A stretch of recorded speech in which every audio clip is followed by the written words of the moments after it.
Сарычат-Эрташский государственный природный заповедник расположен в 350 километрах от Бишкека на высоте от 3 до 5 тысяч метров над уровнем моря. Здесь обитают снежные барсы и многие другие редкие животные. В последнее время специалисты наблюдают в этих местах увеличение поголовья диких животных и птиц. Бактыгул Бектемиров знает каждый отвес, обрыв, все контуры заповедной зоны Сарычат-Эрташа. Порядка 17 лет егерь охраняет его обитателей и растительный мир. По его словам, беречь окружающую среду помогают местные жители. За последние 6 лет мы наблюдаем увеличение диких животных. Если раньше, завидя людей, они убегали, то сейчас подпускают близко и тихо пасутся. Чтобы сделать один снимок фотоловушкой, надо было затратить месяц. Пока животное попадется, сейчас же хватает недели.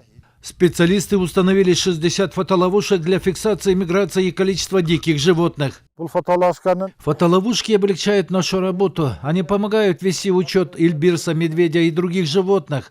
Кроме того, фотоловушки фиксируют браконьеров.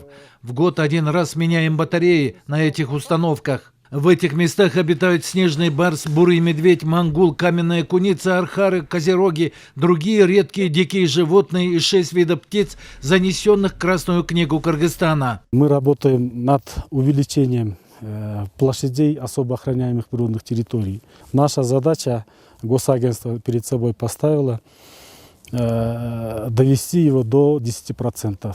В этом направлении у нас, вот недавно мы были в Чоңалайском районе, наши работники, мы принципиально уже с местным населением, с местной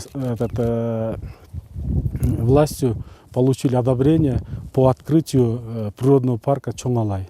Активная работа специалистов дала свои положительные результаты. Например, в отдельных местах в 2 раза увеличилось поголовье кабанов, которых почти полностью истребили в странах Центральной Азии. Усен Кульбаев, Бексултан Курманбек Улу, Алато 24, Сарычат-Эрташский заповедник.